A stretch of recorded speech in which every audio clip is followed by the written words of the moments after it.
Welcome back, everybody. This Week in America and the Blue Funk Broadcasting Radio Network. Great to have you with us on the program today. As mentioned in the introduction, the author of the book Fate, Choice, and Chance, An Immigrant's Quest, Geoffrey Hepburn, is our guest on the program today. Although the book is fiction, a lot of real-life experiences from Jeff's life that are in the book, and we'll be talking about that on the program today. Geoffrey, first of all, welcome to This Week in America. Great to have you with us on the program. Thank you for having me on.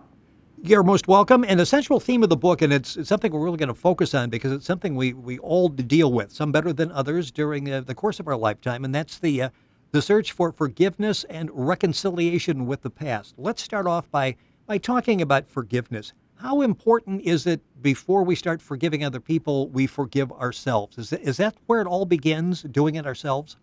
Well, I think so, particularly if we are partly responsible for the setbacks or tragedies that have occurred.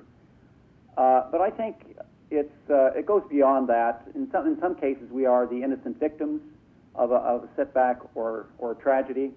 We still have to think it through and put it behind us. Forgiveness, I think, helps us to overcome the memories that return, that haunt us whenever we are tired or sad. They may affect our relationships with family members or friends. So it can be ideally, it brings about reconciliation with the people with whom we've been in conflict at some point in the past, a brother or sister or a business colleague or whatever. We all have different situations, but I think forgiveness is very important because it helps us to move on constructively with the rest of our lives. Does it normally take us a while before we're able to forgive? Well, I think it depends very much on the individual.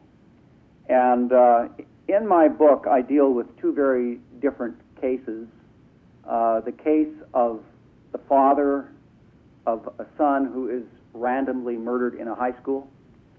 It's strange that I should be talking about that a few weeks after the massacre in Newtown, Connecticut. But the father is an Anglican minister who certainly is shocked and devastated by the loss of his son, but he does something fairly extraordinary.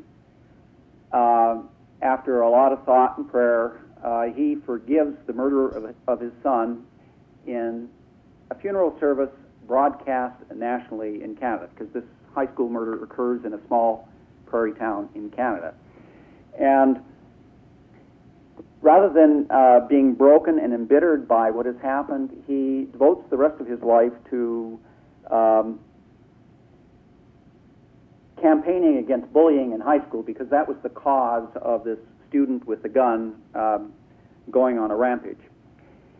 Then, on the other hand, you have the main character in the book who suffers a career setback, but it is a lot less grievous than what the Anglican minister experienced. He harbors his grievances for most of his adult life, 35 years. It's late in his life that he embarks on a journey of reconciliation with the past and forgiveness. Puts all those things behind him. The memories no longer haunt him. And he's grateful for what he has achieved. He recognizes that even some of the setbacks that he thought were so terrible in the past have been actually beneficial to him. So it's not all of us deal with setbacks and tragedies in different ways. Most of us experience setbacks or tragedies at some point in our lives, certainly if we live long enough. Yes. The book is called Fate, Choice, and Chance, An Immigrant's Quest. Geoffrey Hepburn is our guest on This Week in America. The book is available. The website's Author House, Amazon.com, BarnesandNoble.com. The character you talked about in the book is Ben Peters. And you say that, well, if you're putting a novel together, it oftentimes is somewhat autobiographical. How much of Ben Peters did you pull from your life? Well, I could break it down. I would say much of it is autobiographical because I grew up in a small prairie town in Canada. In fact, the high school shooting that occurred that occurred there in 1999 was the high school that I attended. So some of these things are autobiographical, but some of them are fictional. Sometimes I had to reorder the way things happened to bring out a point more clearly. So there is some embellishment, but I would say you could say maybe 60-70% of the book is autobiographical. In the book, Fate, Choice, and Chance, again, the lead character in the book, Ben Peters, he leaves his past behind. He's got emotional scars because of that. How difficult is that to, and is that common, that when you leave behind that there are emotional scars? Well, the experiences that he has, the setbacks that he has in Canada, force him to immigrate to the United States to adopt a new career, and he deals with what he has left behind by sort of forgetting it. I mean, he sort of suppresses his memories of the past. He focuses only on the present, and achieves a certain level of financial success in New York City. But ultimately, he tries to put the two halves of his life together.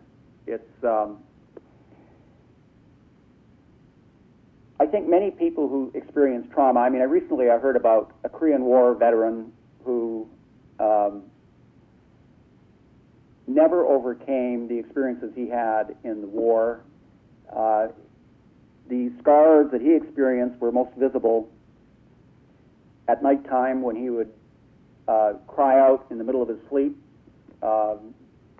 He had a very difficult time expressing the horrors that he had experienced during the war. So there's another example of how somebody suppresses the past. The main character in this book didn't. We're not talking about war trauma, but he too tried to suppress his memories of the past, who focused only on the present.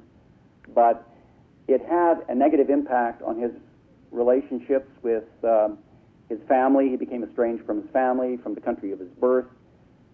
He never talked about the past, and ultimately he realized that the past started intruding on the present, and that the journey of reconciliation with the past actually occurred in a bar in Toronto when he becomes engaged in a conversation with a stranger about the murder in that high school shooting. And he returns to the town where he grew up for the first time in 30, 35 years. It's the start of the reconciliation with the past. You mentioned before when you were talking that there was this later in life, Ben had a spiritual journey that sort of led him to reflect on his life and to look at things a little bit differently. Talk about the spiritual significance of forgiveness.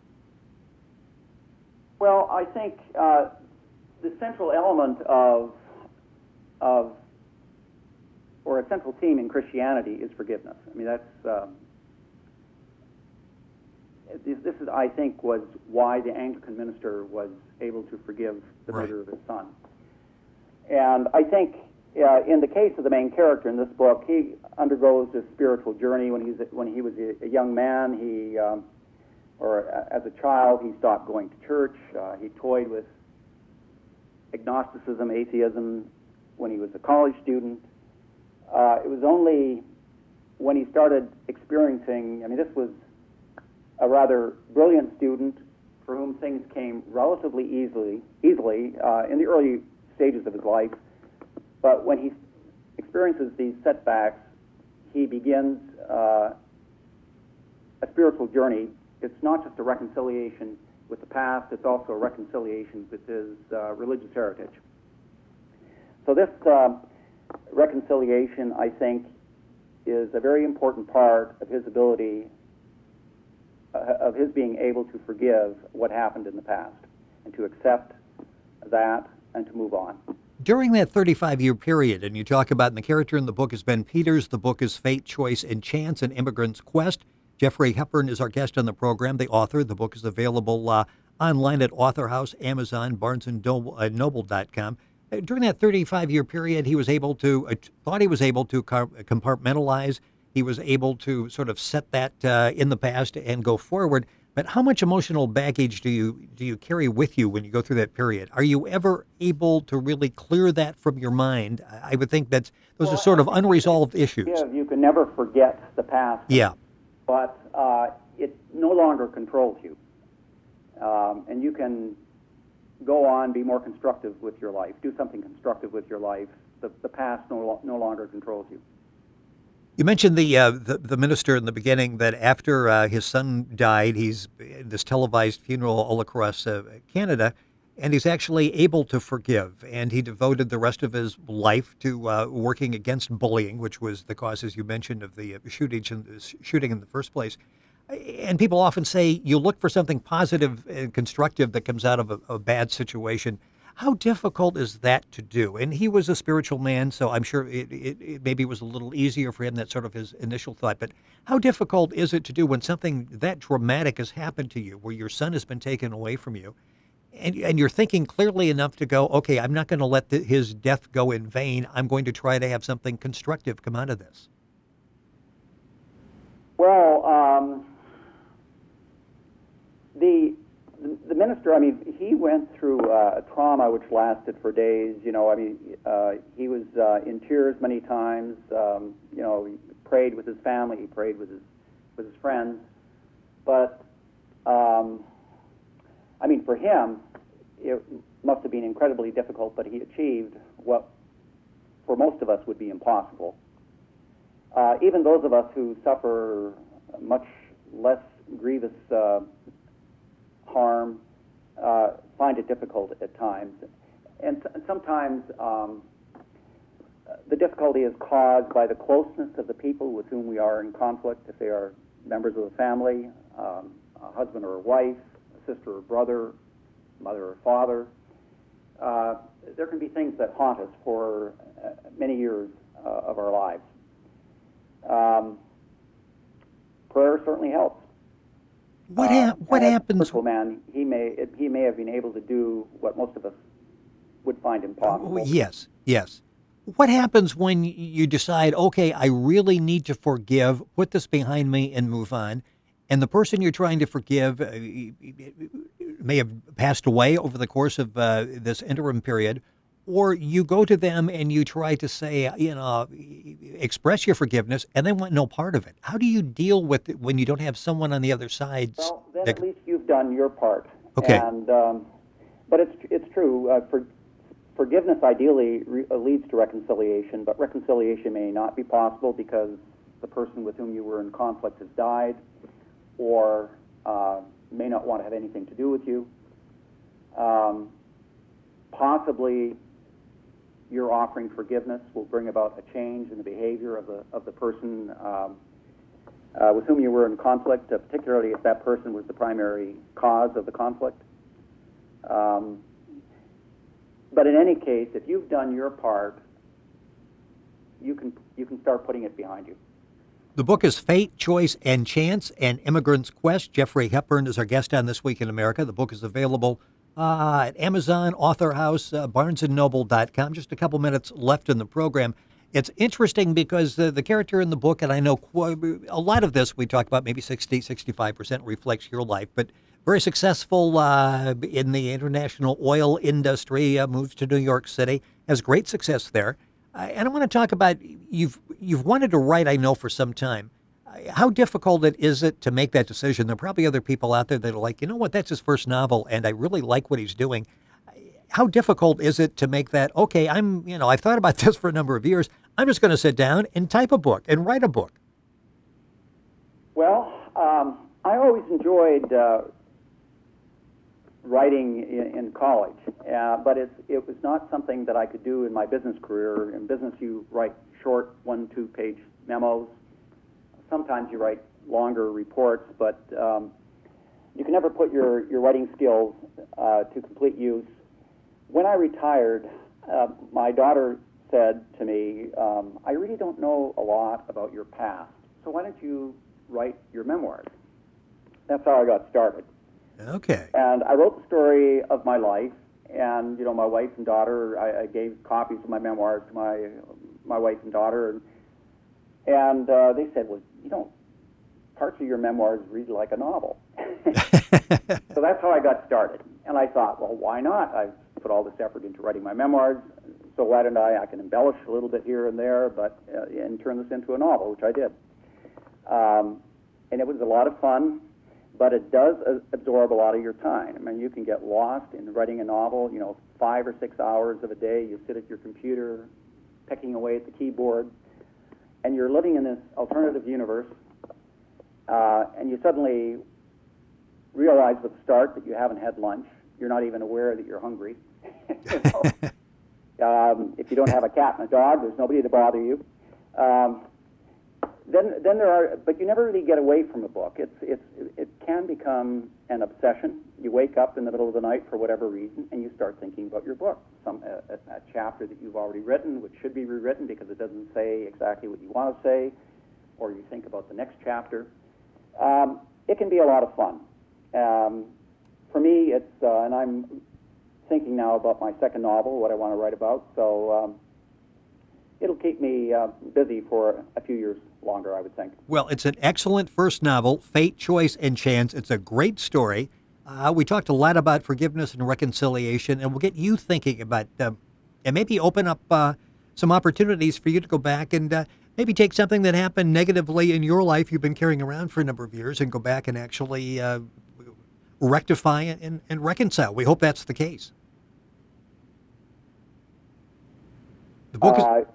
Was that addressed to me, Rick? Yes. That. Oh, well, I think in some ways writing this novel was self-administered therapy. So I think it has helped me think through a lot of things that happened in my own life. Well, and as you're reading the book and you're looking at Ben and what he's going through, again, we can all find situations where it's like, okay, maybe it's time. This is sort of a guidance, how Ben got through the situation. Maybe that's something that we can do as well.